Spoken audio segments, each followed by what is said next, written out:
الشيطان الرجيم بسم الله الرحمن الرحيم لقد جاءكم رسول من أنفسكم عزيز عليه ما عنتم حريص عليكم بالمؤمنين رؤوف رحيم صدق الله العظيم. اللهم صل على سيدنا محمد وعلى آل سيدنا محمد وصل على المؤمنين والمؤمنات والمسلمين والمسلمات. د نبی کریم صلی الله علیه و آله وسلم د سیرت مبارکه د نبوت اوم کال واقعات نانی درس کی و بیانیږي چې باغې کې غټه واقعه هغه د قریشو د مکې د خلکو مقاطعه و معاشرتي بایکاټ د حضرت عمر فاروق رضی الله تعالی عنه د ایمان د راوړو نه پس او د هغه نه درې ورځې مخکې د حضرت حمزه رضی الله تعالی عنه د ایمان نه پس د مکې مکرمې د حالاتو رفتار هغه بدل شوی خوا و شا ماحول کې کافي فرق راغلی و، لیکن د دې هر څه باوجود د نبی علیه السلام د تره د ابو طالب هغه تشویش او پریشانی برقرار وي او د قریشو د طرف نه د خپل وراره لپاره خطره هغه محسوس کوله او د هغې بنیادي وجه دا وه چې په دغه میاشتو کې یو څو واقعات هغه راغلي وو، هغې کې د غور نه پس ابو طالب په یو نتیجه باندې رسېدو. یو خو چې کله دغه وفد د قریشو ابو طالب پسې راغلی و، دمکي د مقابلې ورکړې وه، بیا د عماره بن ولید په عوض د حضور اقدس صلی الله علیه وسلم د حاصلولو د قتل کولو دپاره سودابازۍ ته تیار شوي. د ابو جهل د یو غټ کمر نبی علیه السلام د سر مبارک د چخولو لپاره دغه اقدام د عقبه بن ابي معیط په څادر د نبی کریم صلی الله علیه وسلم مرۍ د تاوهل ول کول او بیا په دغه صورتحال کې د حضرت عمر بن خطاب رضی الله تعالی عنه مخامخ توره راویستل. دا داسې حالاتو چې ابو طالب ته خطره محسوسه کېده، نو ابو طالب ورګې د خپل نیکه د عبد مناف چې یو هاشم و بل مطلب و، د هغه دواړه خاندانونه هغه راجمع کړل او ابو طالب ورته داسې سپارښت وکړو چې تر اوسه پورې ما د دې خپل وراره هر قسم حمایت کړی دی او ما د دې خلکو مقابله تنې تنها کړې ده، لیکن اوس زما ضعف زما کمزوري ما د دې خبرې اجازت نه راکوي او نه زه حالات داسې وینم چې زه به د خپل وراره دفاع وکړی شم. نو هغه خانداني او عربي حمیت پیش نظر د دواړه خاندانونو چې اگر پکې لا ډېر مسلمانان هم نه وو، ټولو دا پیشکش د ابو طالب قبول او منظور کو سیوا د ابو لهب نه چې موږ به د محمد مصطفی صلی الله علیه وسلم هر قسم تحفظ دفاع حفاظت وکړو او په دې باندې ابو طالب د دواړه خاندانونو د الوال نه خام مضبوط لوس او عهد واغس ظاهر خبر عرب په دغه موقع کې چې کوم موجود وو په هغو کې څه صفات هم موجود وو یو صفت په هغو کې د خپل عهد او د پیمان پاسداري وه بس په جواب باندې یوه خبره وش وختم بس ما جبه کړې وه لکه دې ولاړ بیا د مکې مشرکان چې خبر شو او د قریشو نور سرداران چې خبر شو او دغه یو څلورو هفتو کې یا د څلورو هفتو نه په کومه موده کې قریشو د مکې ته څلورو غټې دچکې میلاو شوې وې د حضرت حمزه رضی الله عنه اسلام راوړل د حضرت عمر فاروق رضی الله عنه اسلام قبلول کفارو چې کوم پیشکش کړو د عتبه په ذریعې سره چې کمال دولت غواړي سرداري غواړي مشري غواړي حکومت غواړي نکاح غواړي دا مختلف پیشکشي د کفارو د طرف نه نبی علیه السلام ته میلاو شوي هغه مسترد شوي او بیا غټه دچکه د بنو هاشم او د بنو مطلب د قبیلو د تمامو افرادو کله ټول مسلمانان هم نو غیر مسلمو به هم شامل د نبی علیه السلام د حفاظت عهد و پیمان او دغه سرداران قریش کفار د مکې دوی د نبی علیه السلام د قتل منصوبه پرېښوده ځکه هغو دا خطره محفوظ کړه چې اوس بنو هاشم او بنو مطلب د نبی علیه السلام د حفاظت عهد پیمان یې کړی دی نو که چېرې موږ د قتل کو نو په مکه کې د بنو هاشم او د بنو مطلب مقابله مشکله به شي او په مکه کې بیا د وینو یو داسې ترتیب به جوړ شي د هغې رکاوهن به ممکن نه وي نو د نبی علیه السلام د قتل منصوبه یې پرېښوده البته د ظلم او د ستم یو داسې لارې اختیار کړه یو داسې طریقه تجویز کړه شوه چې هغه د دې مخکینو شپږو کلونو د تمامو تکالیفو نه خطرناکه وه او سنګین ترینه رایه وه دغه مکې مشرکان د محسب وادی د خیب بن کنانه په کور کې راجمع شو او د بنو هاشم او د بنو مطلب خلاف یو عهد او پیمان وکړ او په هغې کې هغو یو څو قراردادونه پاس کړل چې د نن نه پس د بنو هاشم او د بنو مطلب سره به څوک وعده کویدل نه کوي نه به د دواړو خاندانونو سره څوک د خرید و فروغ سره معامله کوي درېیم دا نه به د هغو سره څوک ناسته پاسته کوي څلورم دا د هغو سره ملاقات به هم نه کوي کلام به خبرې به سره هم نه کوي پنځم دا چې د هغو کورونو ته به تګ راتګ هم څوک نه کوي بیا دا خبرې به تر هغه وخته پورې په دې لوظ وشو چې په دې خبرو به هغه وخته پورې عمل کوو څو پورې چې بنو هاشم او بنو مطلب په خپله باندې دا محمد موږ ته نه حواله کړی صلی الله علیه وسلم چې موږ یې قتل کړو تر هغه وخته پورې به موږ په دې لوظ باندې او په دې معاهده به کلک ولاړو او بیا د عربو د ژبې خبر هم کافي وه لیکن د مضبوطیا دپاره منصور بن عکرمه بن عامر بن هاشم دا معاهده باقاعده په لیک کې راوسته او بیا په دې اکتفا ونه کړه دغه معاهده او دا لیکې دی په خانه کعبه کې ځوړند دا یې وتړو ویې لګو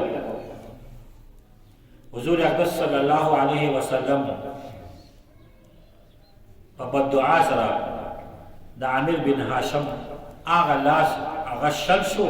د دغې نه پس په دغه لاس هغه لیکل نه دي کړي د ابولهب نه علاوه د بنو هاشم او د بنو مطلب تمام افراد دا په شیعه ابي طالب کې محبوس شو داسې نه وه چې دوی خلکو د خپلو کورونو نه ویستو دا شیعه ابي طالب دا یو دره ودرېده او اوس هغه په شعب علي سره مشهوره ده د بنو زهره په لار باندې اوس هم شته د نبي علیه السلام د حفاظت دپاره دو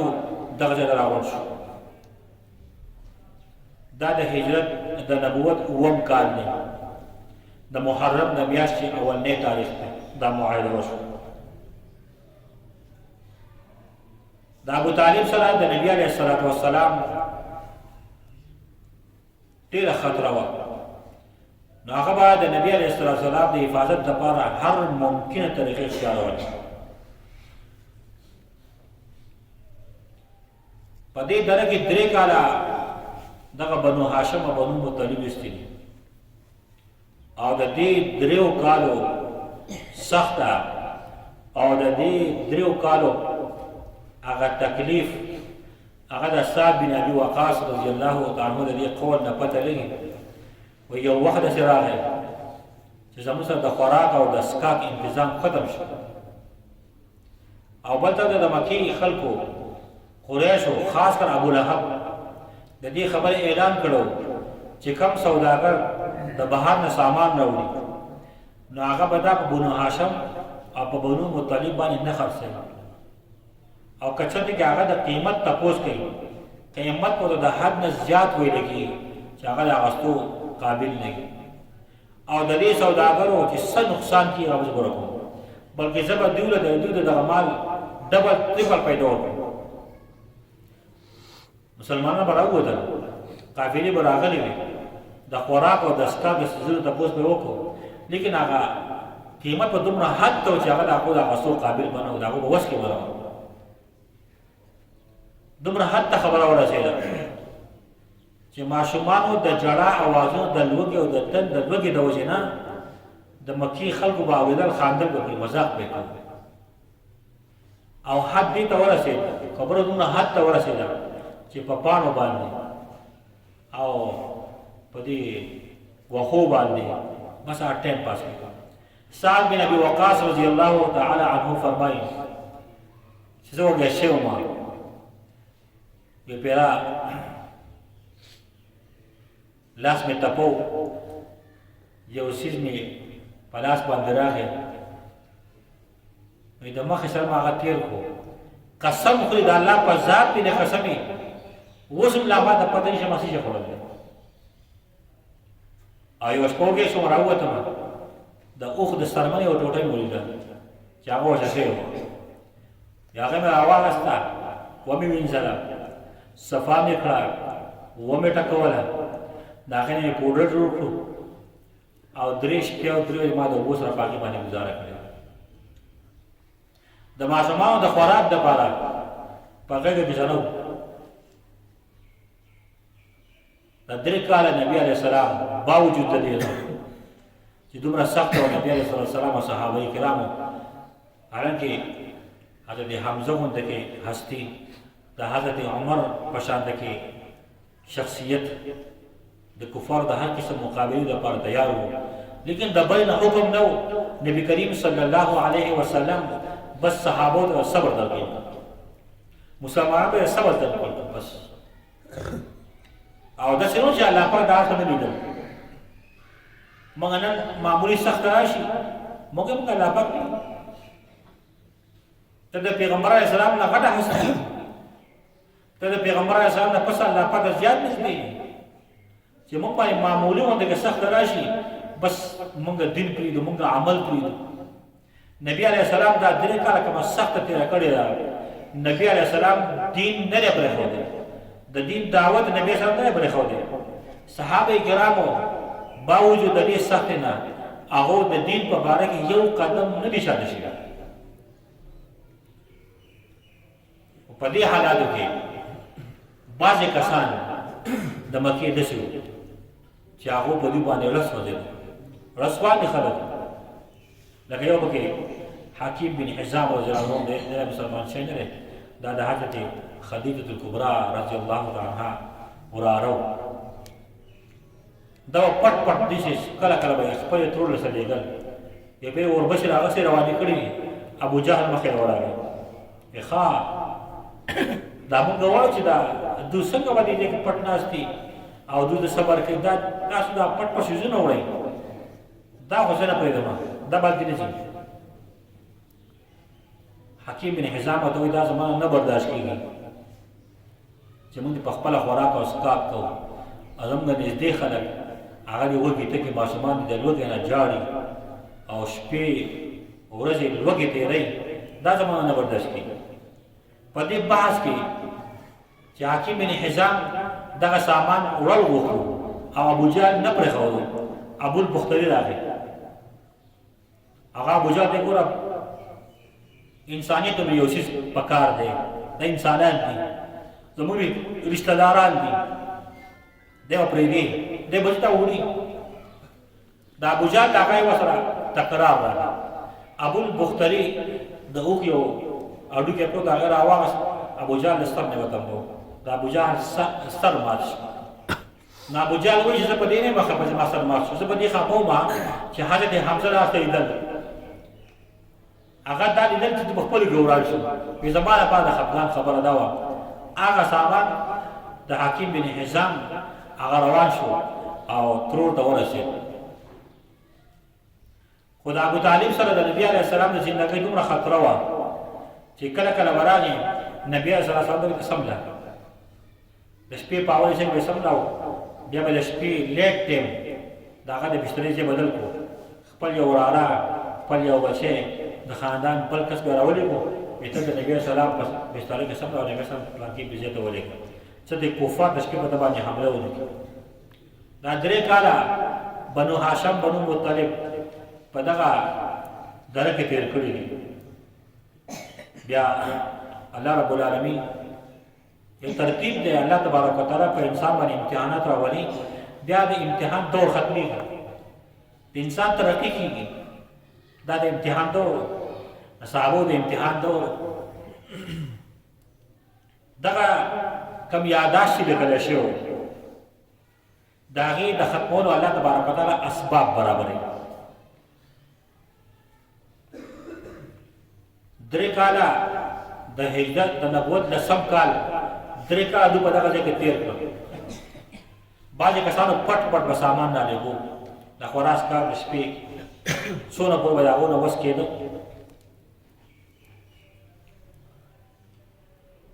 د قبیله بنو عامر یو کس دی هشام بن عمر هغه په دې خبر ډېر زیات پریشان و چې دا خو د انسانیت نه بهر خبره ده دوی به څو پورې په دغه حال کې ناست وي ده به د شپې اوښ باندې سامان لوډ کړو او دا به ولېږو دا د طریقه وه یو پیره دی لاړ او د هغه ځای د ماشومانو او د زنانو دغه سخته او پریشاني ولیده ډېر زیات پریشانه شو د نبي علیه السلام د ترور زوی د عتیقه بن مطلب زوی دی زهیر هغه پسې راغی بیچاره دا کومه طریقه چې روانه ده دا خو زما زړه نه برداشت کوي موږ د خوراک څښاک کوو ښه په مڼه کې د خوراک کوو ښکلې په قراره په خپل کور کې ملا شو زموږ دا نسبیان زموږ دا کلیوال زموږ دا مشران دا اعلی خاندان والا خلک دوی په هغه سخته کې پراته دي هغه ماشومان دا خو زما زړه نه مني دا خبره زه په دې باندې پریشان یم نو حضرت زهیر ورته وایي چې زما هم دا اړه نه مني زما ماما ابوطالب هغه به لوږې تندې تېرې شپې او زما ماما خیره به نکاله به دغه سختې برداشت کړي چې په کور کې په قرار ناست یم زما زړه برداشت کړي خو زه یوازې نشم کولی ما له ملګری پکار دی نو دی ورته وایي چې ملګری خو شته ماته معلوم دی ستا ملګری پیدا شي هغه څوک دی وایي زه د ملګری نو حضرت زهیر ورته وایي چې ټیک ده خو ته ملګری خو درېیم کس مونږ ته پکار دی ځکه په 2 کس مقابله مشکله ده دغه عمر هشام بن عمر دی لاړ مطعم بن عدي بسي یګور ستا د بنو هاشم سره د بنو مطلب سره نږدې رشتې دي، نږدې تعلق دی. آیا ستاسو دا خبره ګواره کوي چې ته به کور کې په قلاره ناسې او ښه په قلاره باندې په مړه ګډه باندې خوراک کاک کې، او زمونږ دغه نږدې خلک دا په داسې حال کې پراته دي، او ته په خپله سوچ وکړه که چېرته کې د ابوجهل د خاندان یا د هغه د نکاح نه پکې څوک وی، نو ابوجهل به دا دغه پرېښودې وه، دا معاهده پرېښودې وه. هغه وایي زما هم دا زه په دې باندې د وخت نه خوشحاله نه یم، لیکن ما له ملګری پکار دی. هغې ملګری ما ته معلوم دی، وی دوه ملګري څنګه برابرولی شم؟ وی څوک څوک دي؟ وی یو زیما یو زهیر دی. مطعمه ته وایي چې ټیک ده خو موږ درې واړه مقابله نه شي کولی، موږ له څلورم کس پکار دی. هغه یو کس ما ته معلوم دی، زه د هغه معلومات کوم. هغه د حکیم بن حزام سره په مرګیتیا کې د ابوالبختري پته لګېده د ابوجهل سره په دې خبره شر کړی دی، په هغه پسې لاړ. هغه دی کو دا کم کار دا مناسب نه دی، خیر دی که هغو دین د پلار نیکه پرېښودی دی، دا چا خپل کار دی، خو دا کم کار چې کو دا مناسب نه دی. نو ابوالبختري ورته وایي چې تا ته ښه پته ده زه د وخت نه د دې معاهدې خلاف یم، ته په دې باندې ناراضه یم او زما د څه په ټوم نشتي، لیکن زما چار نه کېږي. هغه یو تا له ملګري پیدا کولی شم. وی درې کسان له ما سره شته. وی څوک څوک دي؟ یو زیما یو مطعم دی یو زهیر دی. هغه چېرته موږ خو څلور کسان شو، لیکن یو پنځم ملګری مونږ ته پکار دی. د دې مشرکانو مقابله د دې مشرانو مقابله مونږ یوازې نشو کولی. هغه ما ته یو کس معلوم دی، زه به هغه برابر کړم. زمعه بن اسود هغه هم زما به خیر په دې معاهده باندې خفه دی. بهرحال دا پنځه کسان تیار شو. دو یو مقام کې کېناستل، یو ورته یې لوظ وکړو چې دا معاهده به ختموو، بس د ټول نه اول به ځو او دا خانه کعبه کې چې کومه سپاسنامه لګېدل لکه یاداشت دا به سیر کړو، دا به سیر و، د هغه نه پس به خبرې کوو. نو زهیر ورته وایي چې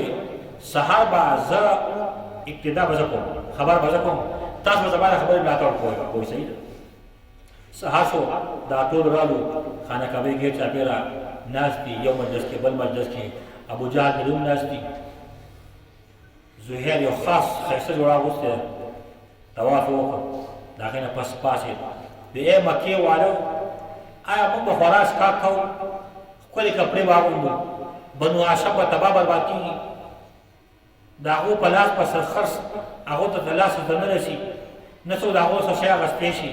په الله مې د قسم زما اړه خو دا نه غواړي څو چې ما دا معاهده ختمه کړې نه کړم، زه په قلاره نه کېږم. ابوجهل پاڅېد، ستا مازغه خلک ته غلطه وی، دا معاهده والله که څوک ختمه کړي. زمعه بن اسود پاڅېد، بیا ابوجهل ته وایي د ټول نه زیاته غلطه خبره ده کې، او تاسو دا یاداشت چې لیکلو ما راته ویلو دا زیاتې دی، زه په دې راضي نه وم، نو زه هم د دې خبرې ملګرتیا نه کوم.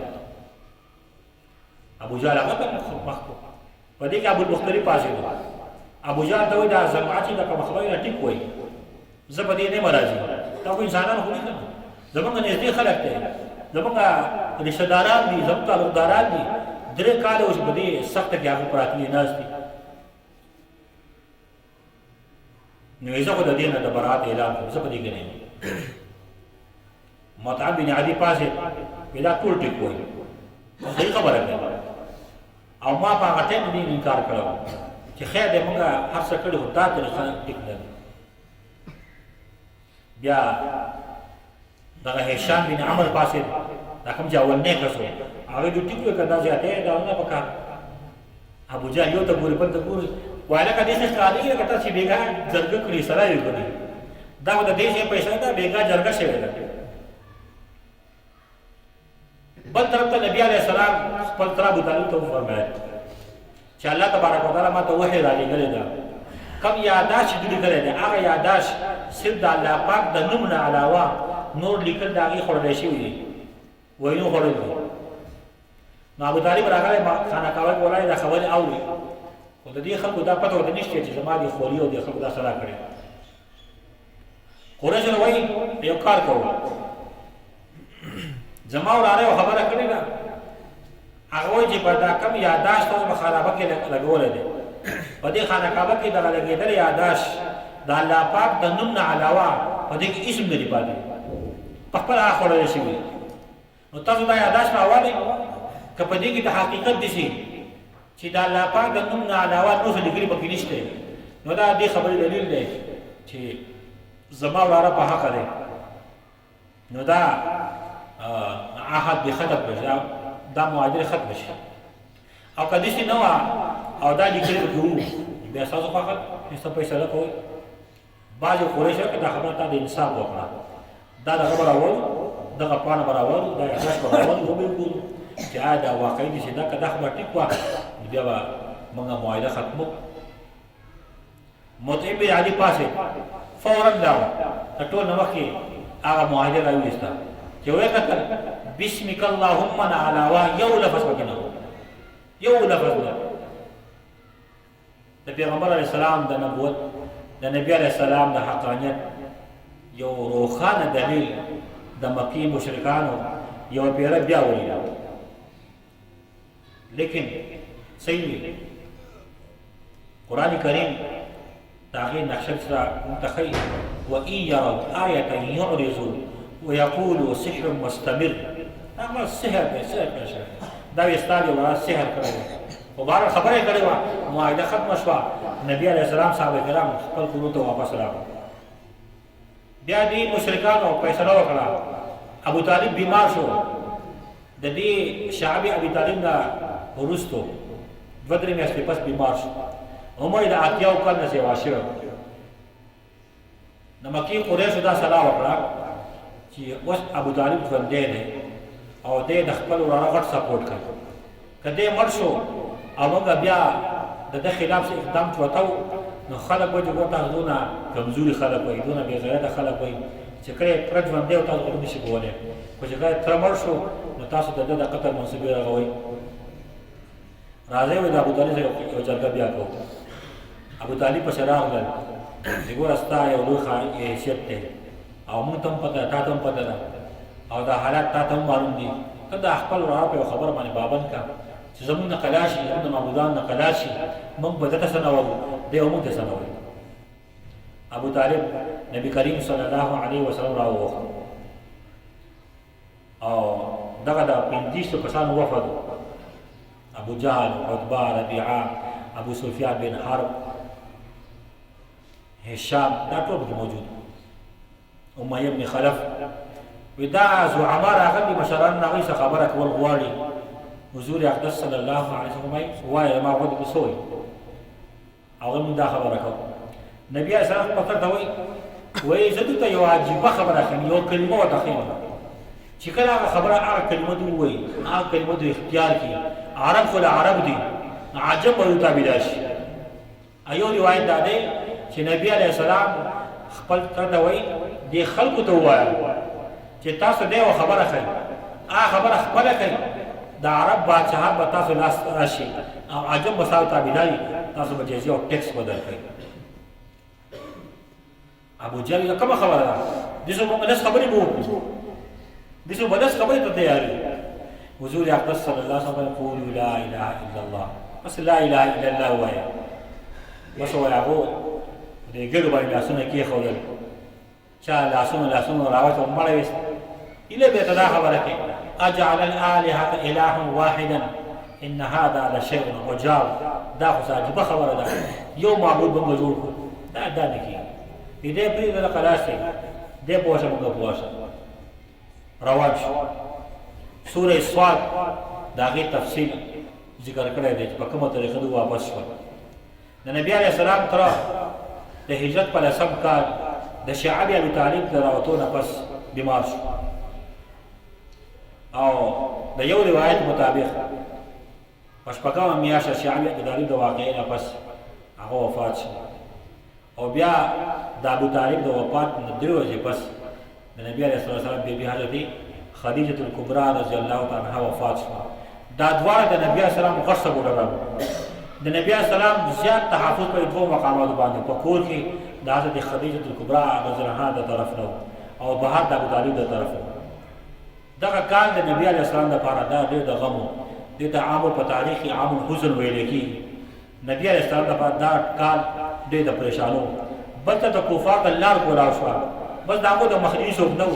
دا کفار چې چا سترګ سره دا هغه هستی لار بیا داغه دشمنی د پیغمبر علیه السلام سره د حد نه سیوا شو نبی علیه السلام د کور طرفه د حضرت خدیجه کبرا رضی الله عنها د غم په صورت کې یو لوی پریشانی راغله د په دغه وخت کې د نبی صلی عمر 50 کالو او د حضرت خدیجه کبرا رضی الله عنها بس یو دا 15 کالو حضرت خدیجه کبرا رضی الله عنها د نبی علیه السلام په هر موقع سپورټ په هغه طریقه باندې کړی چرته کې د خلینا یو اوف قدیم نه راوته چرته کې هغه مزي هغه مالداري هغه عزت هغه شرافت هغه ادب او بل طرف ته دومره سختي دومره تکلیفونه پیغمبر علیه السلام باندې هر څه قربان ځکه نبی صلی الله علیه وسلم حضرت خدیجه کبرا رضی الله عنها زما په هغه وخت کې ملګرتیا کړې ده زما د ملګرتیا څوک نو په هغه وخت زما تصدیق کړی زما د تصدیق څوک نو په هغه وخت په ما باندې ایمان راوړی په ما باندې ایمان راوړي دا څوک نو په هغه وخت په خپل مال ما باندې خورولې ده څوک ما ته مال لا کول ته تیار نو د دې وجه نبی علیه السلام د حضرت خدیجه کبرا رضی الله عنها ډېر زیات په یادوله او نبی علیه السلام په اکثر د هغې چې کوم ملګري وي په هر موقع به د حضرت خدیجه کبرا رضی الله عنها ملګري هغه به یاد ساتلي بیا د دې نه پس د نبی علیه السلام په سختو کې اضافه شروع شوه بیا حضور اقدس صلی الله علیه و آله وسلم د طایف په سفر باندې تللی دی او دا د نبی کریم صلی الله علیه و آله وسلم زندګۍ تلخ ترین دور شروع شو ان شاء الله العزیز را روان درس کې به د پیغمبر علیه السلام د طایف واقعه بیانېږي د دې سوشل بایکاټ مقصدونه څه وو اخیری خبره مقصدونه دوه خبرې وي د مسلمانانو د پیغمبر علیه السلام تعلق قطع کولو نن دنیا نن هغه یهود نصارا کافر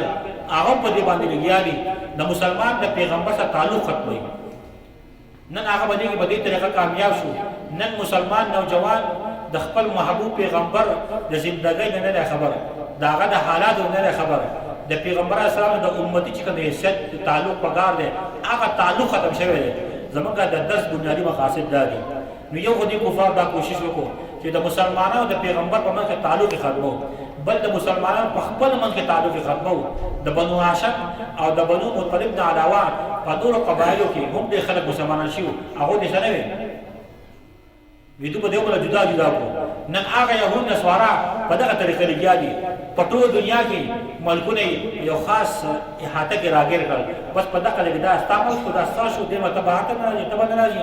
واحد یو ملک اسرائیل دا په دنیا کې واحد یو ملک دی داغه بورډر نشته داغه د ملک پیمایش نشته په اقوام متحده کې د هر ملک باقاعده پیمایش پروت دی واحد اسرائیل بګی نشته بس دغه څونه چیزی با نو په دې طریقو باندې